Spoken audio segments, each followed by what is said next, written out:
အားလုံးပဲမင်္ဂလာပါ Pan Shaded Spanish လေးကနေကြိုဆိုပါတယ်ဒီနေ့ကတော့သတိဖို့လေးအနေနဲ့ဒီဟီရာဂနာယင်းလေးကိုဆက်ပြီးတော့သင်ပေးသွားမှာဖြစ်ပါတယ်ဒီအသစ်ကိုစပြီးတော့မသင်ခင်မှာပြီးခဲ့တဲ့ဘက်တည်းကသင်ခဲ့တဲ့စာလုံးလေးကိုပြန်ပြီးတော့နှုတ်ပေးပါနော်သင်ခန်းစာလေးကိုပြန်ပြီးတော့နှုတ်ပေးပါအဲ့တော့ကြမယ်ပြီးခဲ့တဲ့ဘက်ကသင်ခဲ့တဲ့စာလုံးလေးတွေမှတ်မိလားပြီးခဲ့တဲ့ဘက်ကအာအီအိုးဆိုပြီးတော့၅လုံးသင်ပေးလိုက်ပါတယ်မှတ်မိကြလားကဲဒီဘက်ကတော့အာယူအပြီးရင်ခါကီစုကေကိုဆိုတဲ့စာလုံးလေးကိုသွားပါမယ်အဲ့တော့ရိုမကြီးလေးနဲ့အရင်ရေးပေးပါမယ်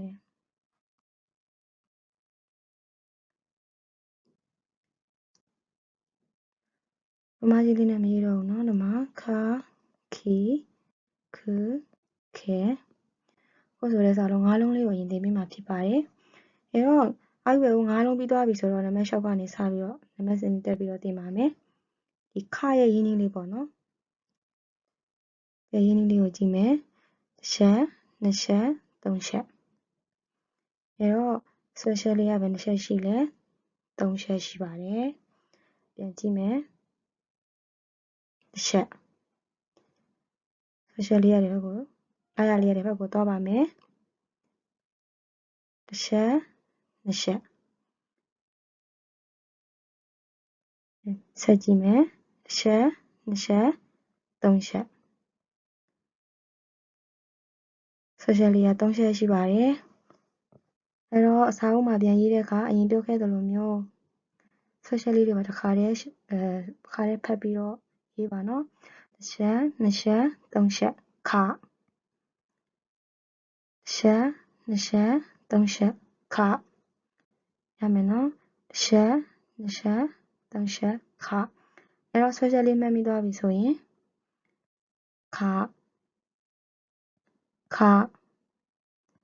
ခဆိုပြီးတော့တစ်ခါတည်းဆိုပြီးတော့ရေးပါနော်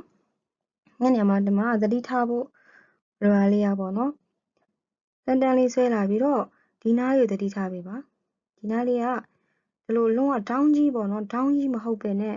နည်းနည်းလေးဝဝလေးပုံစံမျိုးလေးပါတယ်ပေါ့နော်ဒီလိုလေးဆိုပေမဲ့ဒီလိုတအားကြီးဒီလိုဝိုက်သွားတာမျိုးလည်းမဟုတ်ပါဘူးဘာလို့လဲဆိုတော့ဒီခကလေအခုကဟီရာဂနာရဲ့ခပေါ့နော်ခတာခနာရဲ့ခကိုရောက်တဲ့အခါမှာခတာခနာရဲ့ခကဒီလိုဒေါင်းသွားတာခတာခနာရဲ့စာလုံးတွေကအဲ့တော့မှားမှာဆိုလို့ပေါ့နော်ခတာခနာရဲ့ခပုံစံမျိုးတွေဆိုရင်လောက်တွေနဲ့သွားတယ်ပေါ့နော်အခုဟီရာဂနာရဲ့ခမျိုးဆိုရင်ကနည်းနည်းလေးဝိုက်တဲ့ဖက်လေးကိုသွားပါတယ်ပြီးတော့မှဒီလိုလေးပေါ့နော်အဲ့ဒါလေးသတိထားပြီးတော့ရေးပေးပါပြီးတော့ဒီမှာဒီမြင်းချောင်းလေးပေါ့နော်ဒီမြင်းချောင်းလေးကိုဆွဲတဲ့အခါမှာဒီလိုတက်တဲကြီးမဟုတ်ပါဘူးသူကနည်းနည်းလေးစောင်းတယ်ပေါ့နော်ဒီလိုနည်းနည်းလေးစောင်းပြီးတော့မှရေးပါခရမယ်နော်အဲ့တော့နောက်တစ်လုံးဆက်ကြည့်ပါမယ်တစ်လုံးကိုတစ်မျက်နှာစီအနည်းဆုံးရေးပေးပါတစ်လုံးက9နေသွားမယ်ခိဆိုတဲ့စာလုံးလေးသွားကြမယ်တစ်ချက်နှစ်ချက်သုံးချက် social လေးက3ချက်ရှိပါတယ်အဲ့တော့ကြည့်ကြမယ်တစ်ချက်နှစ်ချက်social မှတ်မိအောင်ရေးပေးမယ်နော်တစ်ချက်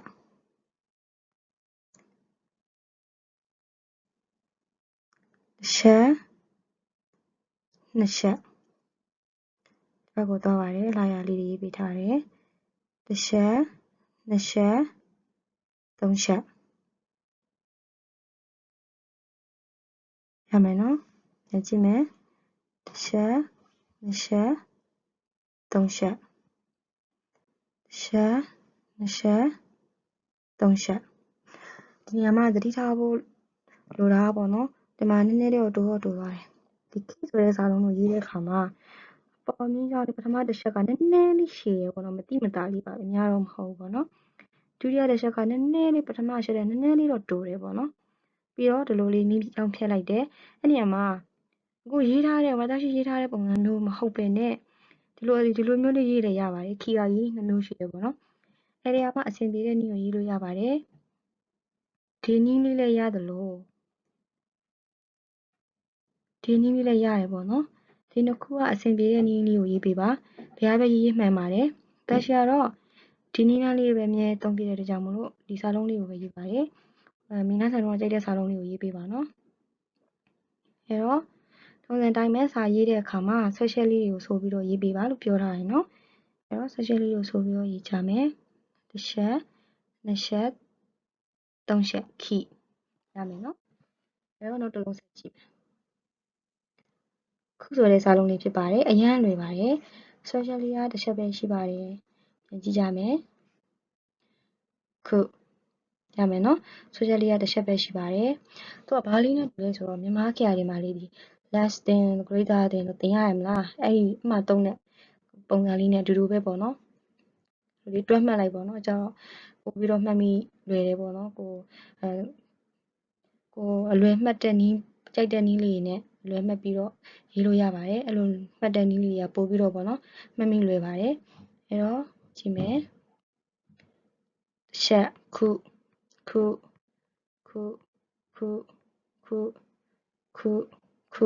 ရမယ်နော်အဲ့တော့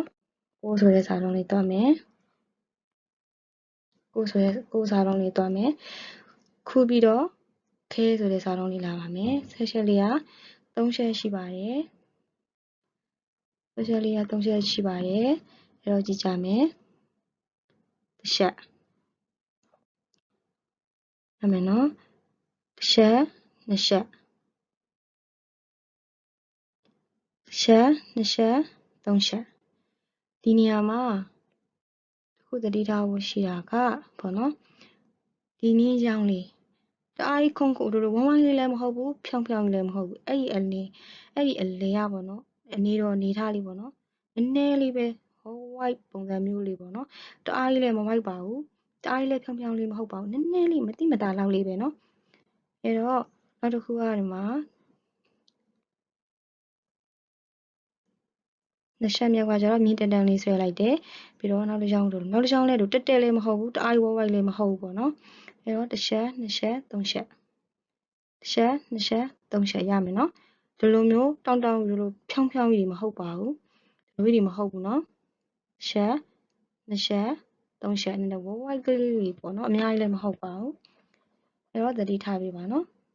အဲ့တော့ဆက်ကြည့်မယ်တစ်ချက်နှစ်ချက်သုံးချက်ခဲချက်နှစ်ချက်သုံးချက်ခဲချက်နှစ်ချက်သုံးချက်ခဲဆိုတော့ဆက်ချက်လေးမှတ်မိသွားပြီဆိုရင်ခဲ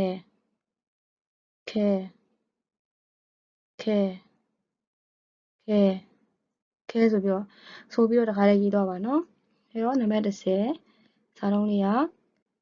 ခို့ဆိုတဲ့စာလုံးလေးပါဆက်ချက်လေးကတော့နှစ်ချက်ရှိပါတယ်ကြည့်ကြမယ်တစ်ချက်ဘက်ကိုသွားတယ်တစ်ချက်နှစ်ချက်ရမယ်နော်အဲ့တော့ပြန်ကြည့်မယ်တစ်ချက်နှစ်ချက်သူ့ကိုဆွဲတဲ့အခါမှာအပေါ်ကဒီလိုလေးဆွဲပြီးရင်အောက်ကပြန်ပြီးတော့ပိတ်လိုက်တဲ့ပုံစံမျိုးလေးပေါ့နော်နည်းနည်းလေးဒီလိုလေးပြန်ပြီးတော့ဒီဘက်ကဒီလိုလေးလာတယ်ဒီဘက်ကအောက်ကဒီလိုလေးပြန်သွားတယ်အဲ့လိုပုံစံမျိုးဒီဟာလေးကိုဒီစာလုံးလေးကိုရေးတဲ့အခါမှာဒီလိုမျိုးကြီးရှည်ကြီးတွေရှည်ပြီးတော့ဒီလိုကက်ကြီးမရေးနဲ့နော်ဒါမျိုးကမှားပါတယ်ဘယ်လောက်နေထားတော့လဲဆိုတော့ဒီလိုမျိုးရေးပြီးရင်နည်းနည်းလေးဦးဝေးလေးရေးတာပေါ့နော်အဲ့လိုတချို့ဒီလိုမျိုးလေးရေးလာကြလို့ပေါ့နော်ဒီလိုလေးမရေးပါနဲ့တအားကြီးလည်းမရှည်ပါနဲ့တအားကြီးလည်းမတိုးပါနဲ့အနေထားလေးတလောက်လေးရေးပေးပါနော်ခို့အဲ့တော့သူပြန်ရေးကြမယ်အနည်းဆုံးတစ်လုံးကိုတစ်မျက်နှာချင်းအနည်းဆုံးရေးပေးပါနော်များများရေးကောင်းနေပဲဆိုတော့အဲ့တော့တစ်ချက်နှစ်ချက်ခို့တစ်ချက်နှစ်ချက်ခို့တစ်ချက်နှစ်ချက်ခို့တစ်ချက်နှစ်ချက်ခို့ရမယ်နော်အဲ့တော့10လုံးပြီးသွားပါပြီပြီးခဲ့တဲ့ဘက်ကသင်ခဲ့တဲ့9လုံးရဲ့အခု9လုံးရဲ့ဆို10လုံးပြီးပါပြီမှတ်မိကြလားအဲ့တော့ပြန်နှွှေပေးပါမယ်ခါရဲငါတို့ရှိရတာကိုတစ်ခါလိုက်ပြီးတော့ဖတ်ပြီးပြောပါနော်ဘာစာလုံးလေးလဲအာဤ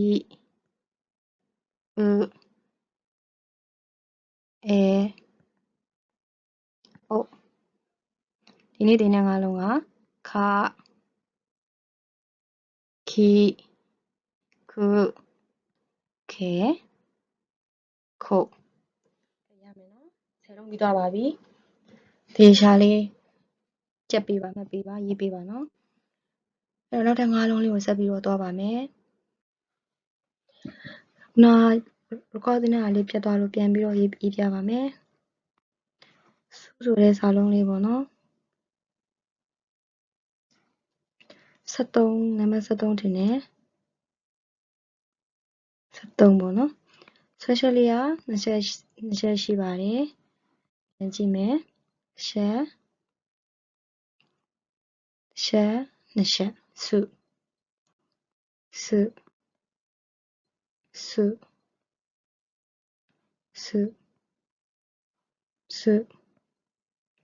ုရမယ်နော်အဲ့တော့14ဆဲဆိုတဲ့စာလုံးလေးဖြစ်ပါတယ်ရှက်2ချက်3ချက်ပေါ့နော်အဲ့တော့ဆွဲချက်လေးက3ချက်ရှိပါတယ်တစ်ချက်မြေပြောင်းပြောင်းလေးဆွဲပါတယ်ပြီးတော့တစ်ချက်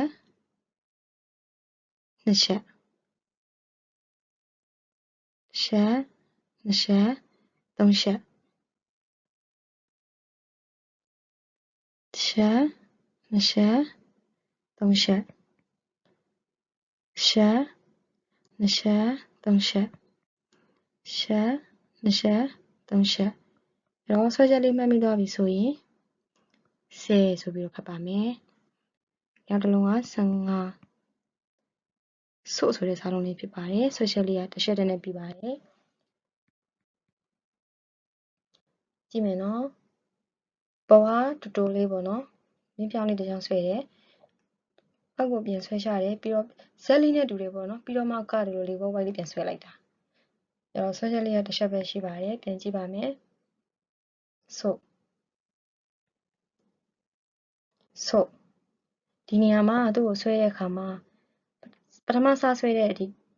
ဆွဲချက်တစ်ကပေါ့နော်တစ်ကနေစဆွဲတဲ့အချိန်မှာပထမဒီဆွဲလိုက်တဲ့ဟာလေးကနည်းနည်းတိုးတယ်ပေါ့နော်တိုးပြီးတော့မှနည်းနည်းရှည်ရှည်လေးပြန်ပြီးတော့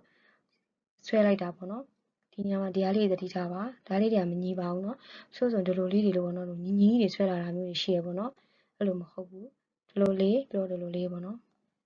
ရမယ်နော်အဲ့ပြန်ကြည့်မယ်ဆို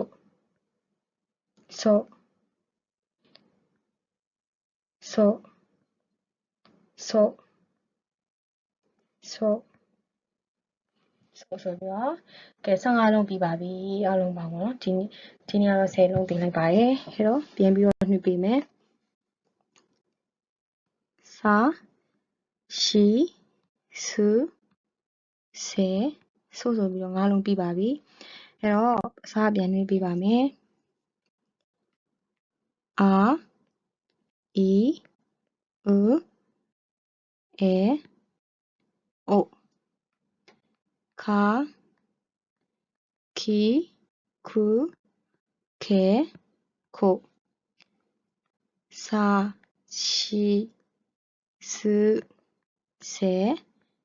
ဆိုပြီးတော့15လုံးပြီးလိုက်ပါတယ်15လုံးလေးကိုရအောင်တေချာလေးရေးပေးပါအနည်းဆုံးတစ်လုံးကိုခါတိုင်းလိုပဲတစ်မျက်နှာနဲ့ဆုံးရေးပေးပါနော်ကဲရေးပြီးသွားရင်စာလုံးပြီးသွားရင် comment မှာအင်စာထပ်နိုင်ပါတယ်မှားတယ်မှန်တယ်ပြန်ပြီးတော့စစ်ပေးပါမယ်အားလုံးပဲအဆုံးထိကြည့်ပြီးတော့စာလိုက်လုပ်ပေးတဲ့အတွက်ကျေးဇူးတင်ပါတယ်နော်နောက်ဘက်မှာပြန်ပြီးတော့ဆုံတွေ့ကြပါမယ်